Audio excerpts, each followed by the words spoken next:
Hi, this is Sally Morgan, physical therapist, craniosacral therapist, and Tellington T-Touch practitioner for animals and people.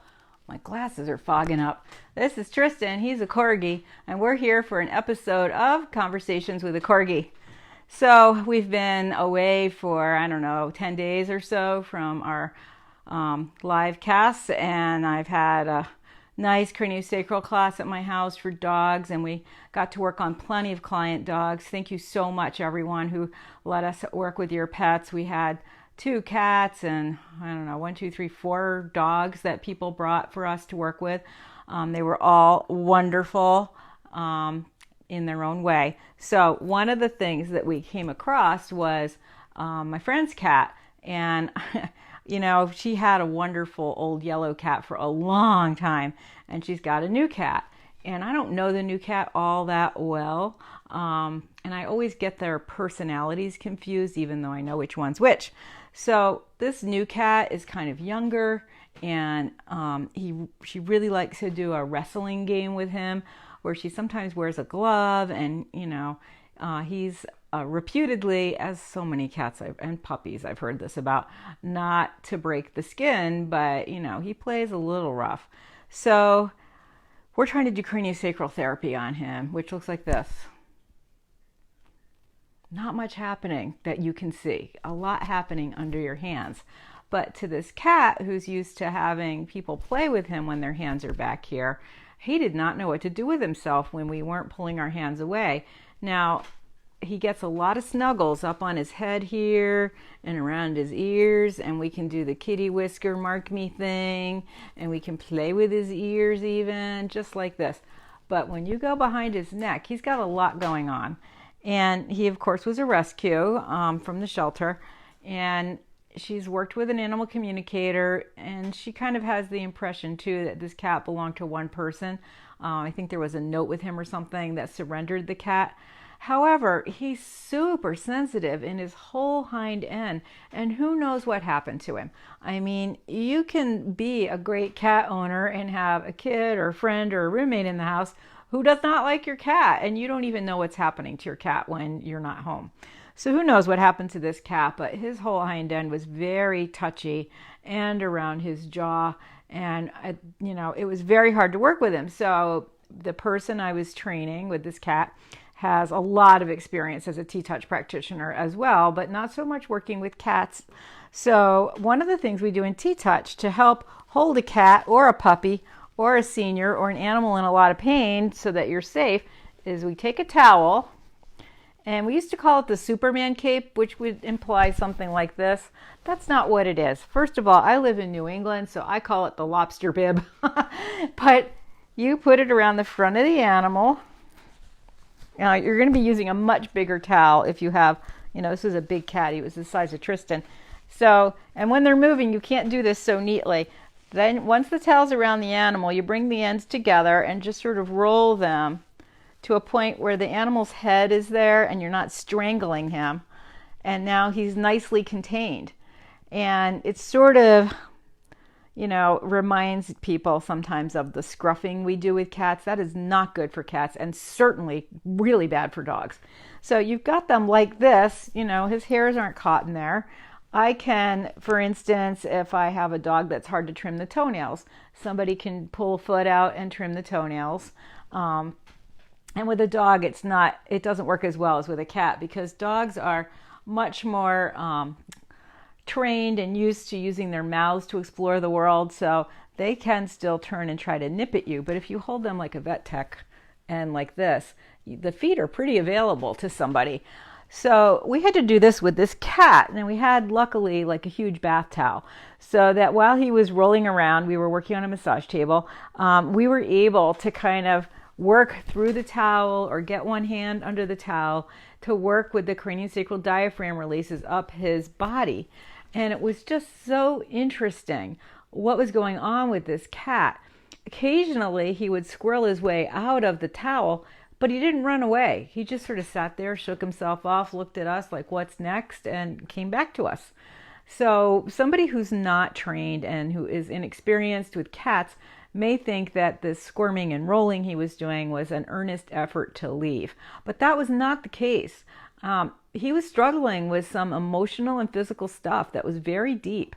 And, he had to trust us a little bit to let that happen, which took a few minutes. Thank God the student was also able to perceive that as we went into a area of restriction, just as we'd get up to the barrier, the cat would jump or squirm or meow loudly. So the cat was really struggling to try to release stuff. And it took us a good 15 minutes for that poor little kitty to start to trust us enough to hold that barrier with us and just let things start releasing. And then heat just came pouring out of his body. And I am sure this cat has not had like a serious car accident or something. He moves beautifully, and he's a lovely cat. But he has definitely had trauma in his body. Now, he's about 2-3 years old. And one of the issues we see with dogs and cats is that in utero, if they're from a big litter, they're really crammed in there. And sometimes they just have stuff from being smashed up against the pelvis or against some siblings, birth trauma, getting stepped on, things like that. And this cat really had some issues. So we worked our way up through the diaphragm, from the pelvis to the respiratory diaphragm, the thoracic inlet, and then we had to work on his head, which, because he's so used to being petted up in this area, he was not as squirrely, but he's used to being scratched, and we're trying to just hold to follow the tissue in the deeper layers.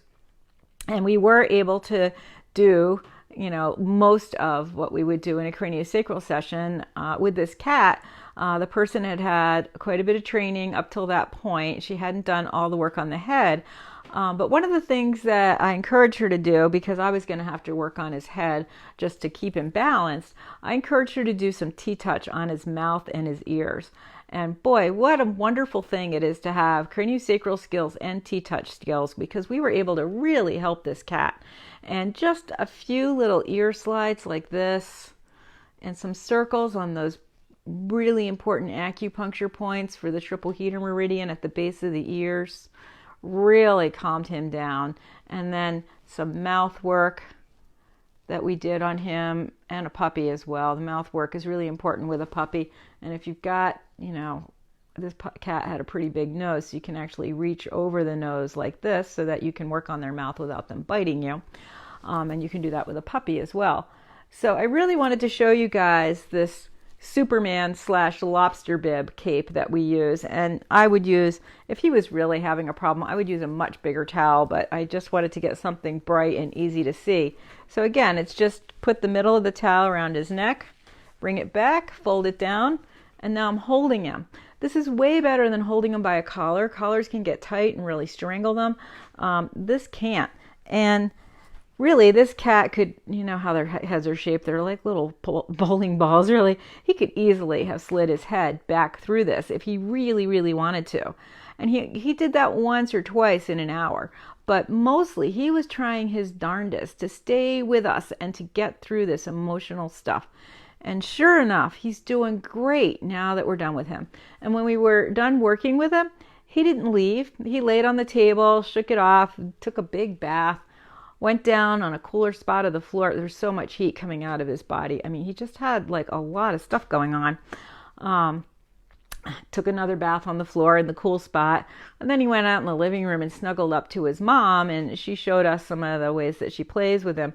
And then he, of course, slept for a couple of days, really. And then, being a young cat, woke up and was all about, going about his daily kitty business. And his mom even told us that he has caught and killed a rat in no short amount of time. I mean, he went and got the rat and brought it to her in seconds.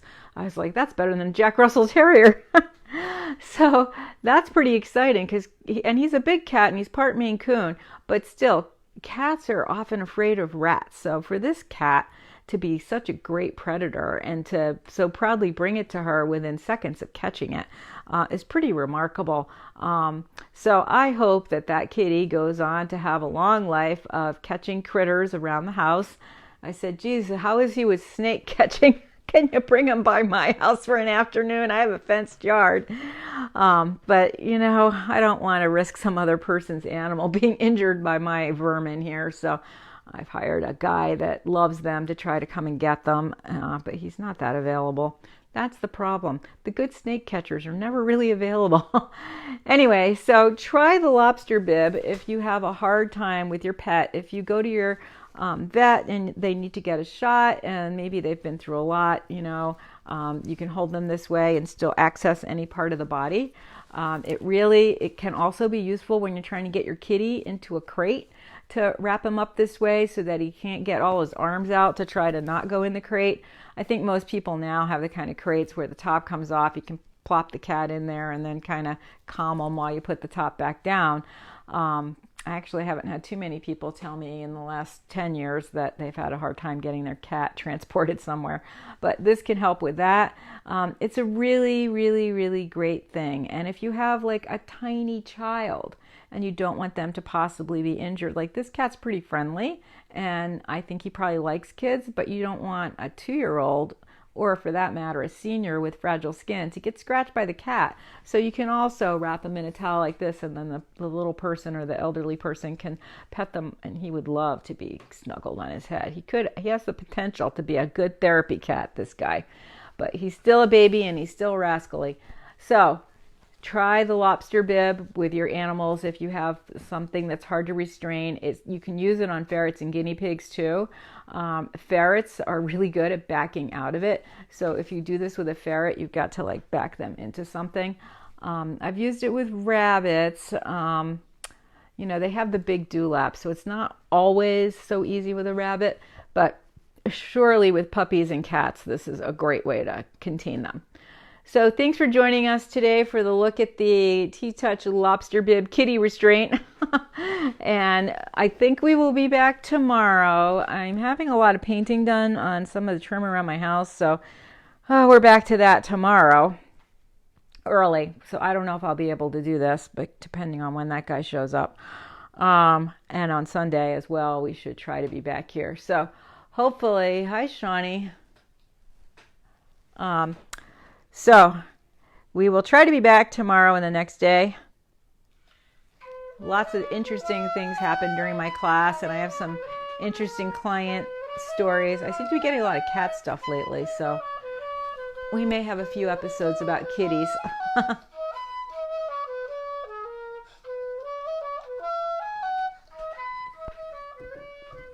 you want to take your towel off? He says, I'm not rascally. You can trim my toenails right here. Yay!